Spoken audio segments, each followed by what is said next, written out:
É hora da entrevista do dia com a Denise Campos de Toledo. E vamos falar agora sobre mudanças na legislação referentes à segurança pública, a tipificação dos crimes de terrorismo e julgamento desses crimes. Eu converso com Alessandro Vieira, senador pelo PSDB de Sergipe. Senador, boa noite. Boa noite, é um prazer falar com vocês.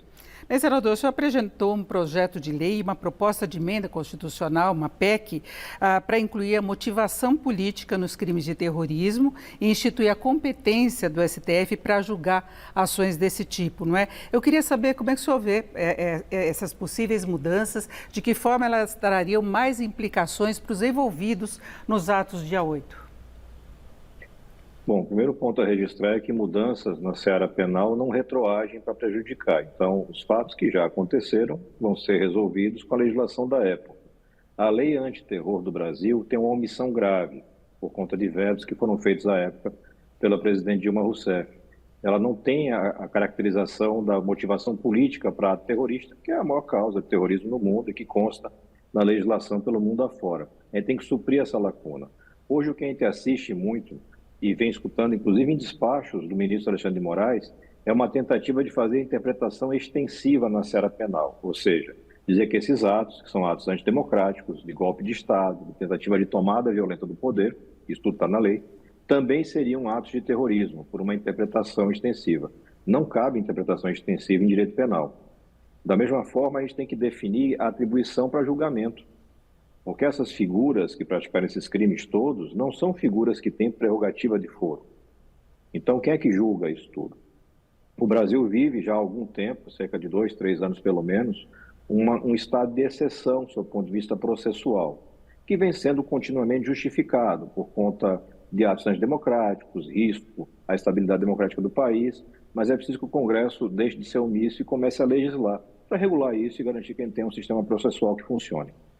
Agora, o senhor também propôs que a segurança pública do Distrito Federal passasse para o governo federal. E hoje nós tivemos até uma coletiva falando exatamente dessa questão da segurança no Distrito Federal. A intervenção acaba no dia 31. Há toda uma preocupação com relação à retomada dos trabalhos do Congresso e também do Judiciário já no dia 1º de fevereiro. Não é? Então, vai haver toda a divulgação de um plano estratégico nessa transição, porque há receio desses manifestantes atuarem novamente, mesmo com toda a ação da Justiça e da Polícia. Como é que o senhor acha que deveria se definir um plano hoje para evitar o que aconteceu no dia 8, que se percebeu aí uma falta de comando na situação, não é? Exatamente. Nós não tivemos falta de polícia, nós tivemos uma falta de comando, uma cadeia de comando que funcionasse adequadamente. A nossa proposta é de federalização da segurança pública do Distrito Federal. O DF é um ente subnacional sui generis, peculiar, ele não é igual a qualquer estado da federação. Ele tem, dentre as suas atribuições, talvez a principal atribuição, abrigar a sede dos poderes. E isso tem que ser cuidado de uma forma muito mais atenta do que era no passado, por conta da radicalização, por conta do surgimento desse cenário de terrorismo doméstico. Então, a solução que a gente apresenta, ela é mais barata, porque ela usa a estrutura que já existe, ela garante a cadeia de comando, quando necessário, para o presidente da República, mas também deixa uma porta aberta para que o presidente faça uma delegação para o governador do Distrito Federal para os atos cotidianos. Não precisa o presidente da República tomar conta de Lei Maria da Penha, de Polícia de Trânsito, mas existe toda uma estrutura que deve ser aproveitada. A criação de mais uma polícia, chamada de Guarda Nacional, qualquer nome que se crie, ela gera mais uma dificuldade de coordenação e gera mais custos.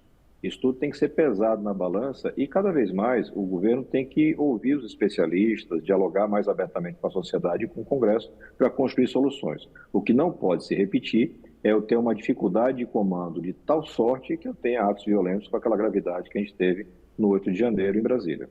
Agora, senador, essa situação levou a investigações envolvendo a Polícia Militar, envolvendo o Exército, militares de uma forma geral, por omissão, por participação, por estimular, em certa medida, há dúvidas quanto à atuação de vários agentes, né? O governo tem demitido vários militares em várias áreas, promovido aí alterações na ABIN, no GSI. Como é que o senhor acha que se pode chegar a um balanço final do que aconteceu efetivamente? Porque o governo está lidando com uma ameaça aos poderes de modo geral, né? Porque foi um ataque tanto à sede do governo federal, como ao Congresso e também o Supremo Tribunal Federal, né? Nós vivemos uma tentativa de golpe de Estado no Brasil. Ela foi atabalhoada, ela não teve sucesso, mas foi uma tentativa de golpe.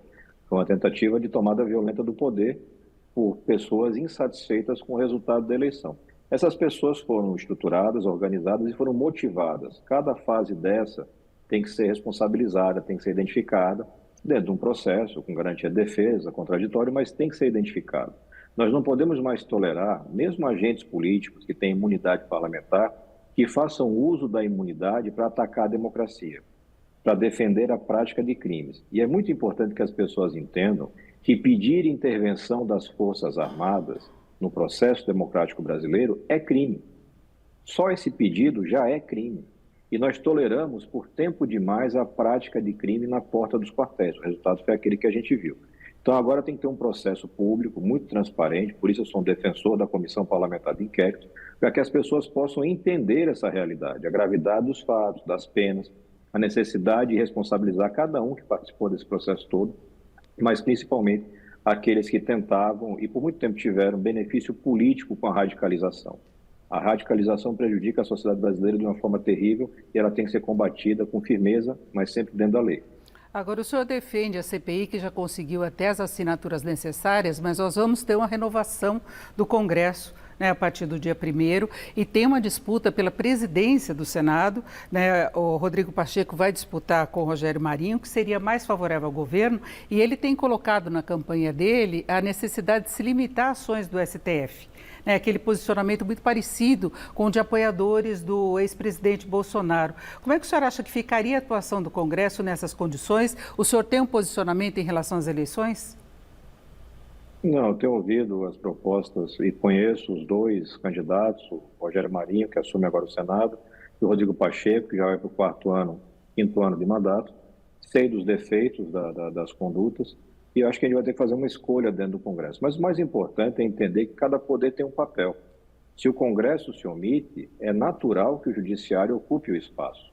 É até obrigatório, porque o juiz não pode deixar de decidir porque não tem lei. Então a gente tem que fazer esse entendimento e começar uma nova etapa de construção democrática com maior respeito às limitações de cada poder. Mas para ser respeitado, você tem que exercer a sua atividade, tem que legislar. Então, por exemplo, as atividades que são realizadas pelo ministro Alexandre de Moraes, no mérito, me parecem corretas, mas na forma, elas atropelam o processo de forma brutal. Isso vai ter que ser resolvido em algum momento, isso se dá por legislação, na minha visão. Não cabe qualquer tipo de questionamento a conteúdo de decisão, mas a gente tem que alinhar a forma, não dá para ser como está acontecendo. Vai ser uma eleição, como sempre é no Senado, realizada majoritariamente com voto secreto. Existem um trabalho de campanha dos dois candidatos e eu espero que a gente consiga ter uma escolha sábia que garanta para o Brasil um Senado altivo que se dê o respeito.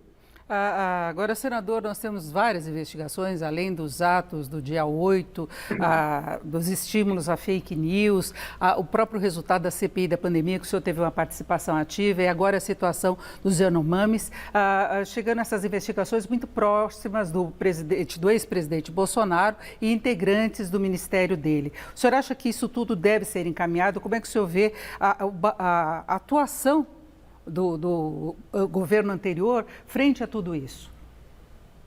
Eu não tenho a menor dúvida da responsabilidade política do ex-presidente Bolsonaro por esses tantos crimes. A omissão na pandemia, que foi bem documentada pela CPI, a atuação nos atos antidemocráticos, inclusive com minuta de golpe redigida e circulada no ambiente do presidente da República, do ex-presidente da República, e agora essa tragédia humanitária referente aos povos indígenas, particularmente dos Yanomamis. A responsabilidade política está clara e é muito provável que se consiga configurar também a responsabilidade penal, porque são atos que tinham, de alguma forma, a participação ou o comando do ex-presidente Bolsonaro. E a gente tem que dar um passo de amadurecimento democrático no sentido de que ninguém numa democracia está acima da lei. Então não interessa se recebeu 50, 60, 70 milhões de votos, isso vale para Lula e Bolsonaro. Se cometeram crimes, eles têm que ser responsabilizados. Só assim o Brasil vai se transformar num país mais sério. É isso, ouvimos Alessandro Vieira, que é senador pelo PSDB de Sergipe. Senador, mais uma vez, muito obrigado, uma boa noite. Boa noite.